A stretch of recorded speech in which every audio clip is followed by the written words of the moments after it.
Você já percebeu que existem palavras que repetimos durante a vida inteira, sem nunca realmente parar para pensar no que elas significam? O Pai Nosso talvez seja o maior exemplo disso. Milhões de pessoas ao redor do mundo conhecem essa oração de cor. Alguns aprenderam ainda pequenos, ajoelhados ao lado da cama. Outros ouviram dos pais, dos avós, na igreja ou na escola. As palavras entram tão cedo na nossa memória que passam a fazer parte da rotina automática da alma. Pai nosso que estais no céu. Mas deixa eu te fazer uma pergunta. E se a oração que conhecemos hoje não soar exatamente como Jesus a ensinou? Porque existe um detalhe que quase ninguém lembra. Jesus não falava português. Jesus não falava latim. E, na maior parte do tempo, nem sequer falava grego. A língua cotidiana de Jesus era o aramaico. Era nessa língua que ele conversava com os discípulos, pregava nas aldeias da Galileia e provavelmente pronunciou as palavras do Pai Nosso pela primeira vez. Só que os evangelhos foram escritos em grego. Isso significa que a oração já chegou ao Novo Testamento como uma tradução.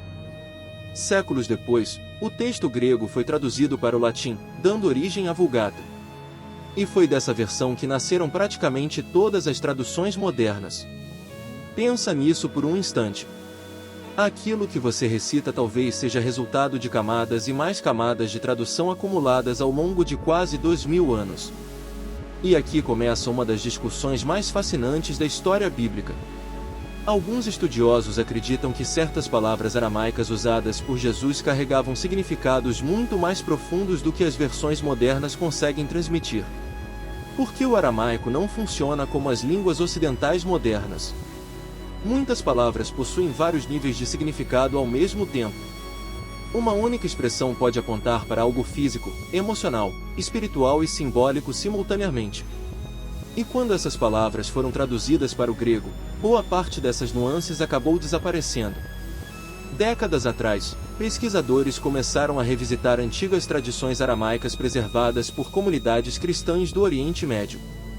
Uma dessas versões é conhecida como Peshitta, uma tradução antiga das escrituras usada por cristãos sírios. E foi a partir desses estudos que surgiram interpretações diferentes do Pai Nosso. Porque, segundo alguns pesquisadores, a oração original não seria apenas um conjunto de pedidos dirigidos a um Deus distante. Ela seria algo muito mais profundo. Quase como um caminho de transformação interior. Vamos olhar isso mais de perto. A primeira frase da oração talvez seja a mudança mais impactante. Pai nosso que estais no céu. Na mente moderna, isso geralmente cria a imagem de um Deus distante, localizado em algum lugar acima das nuvens. Mas algumas interpretações do aramaico sugerem algo diferente. A palavra usada para pai teria um sentido mais amplo, ligado à ideia de origem e fonte da vida. E a expressão traduzida como céu talvez não se referisse apenas a um lugar físico acima da terra, mas a uma dimensão espiritual presente em toda a criação. Se isso estiver correto, então a abertura da oração muda completamente de tom. Ela deixa de soar como alguém falando com uma divindade distante, e passa a parecer uma conexão direta com a própria fonte da existência. A próxima frase também chama atenção. Santificado seja o vosso nome.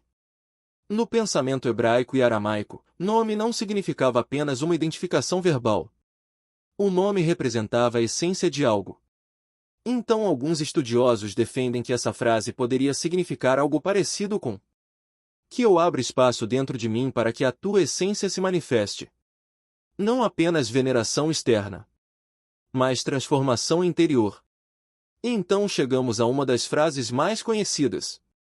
Venha a nós o vosso reino. Durante séculos, muita gente imaginou isso como um acontecimento futuro.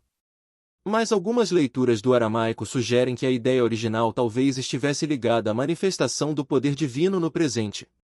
Não apenas um reino celestial distante, mas um estado de alinhamento espiritual acontecendo aqui e agora.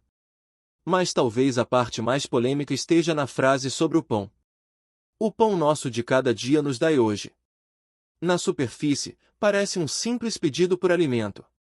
Só que no aramaico, a palavra para pão também podia carregar sentidos ligados à sabedoria e ao alimento espiritual. Ou seja, o pedido não seria apenas por comida física.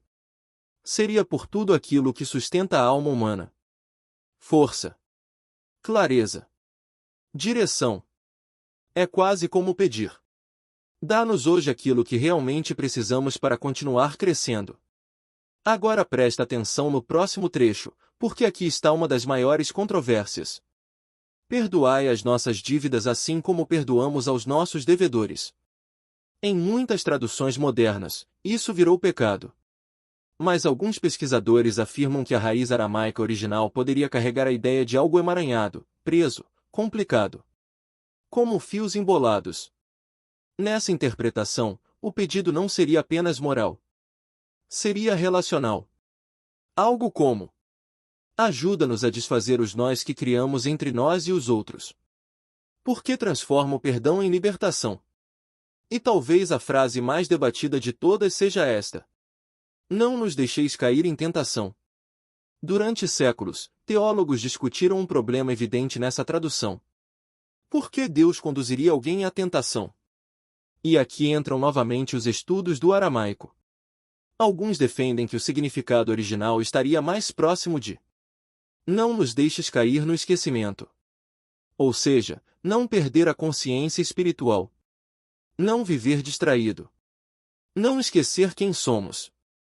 Se isso estiver correto, então Jesus não estaria falando sobre um Deus que testa moralmente as pessoas, mas sobre o perigo humano de viver desconectado da própria essência espiritual. Porque distração espiritual não significa necessariamente maldade. Às vezes significa apenas viver no automático. Sem consciência. Sem presença. Sem profundidade. E então chegamos ao final da oração. Livrai-nos do mal.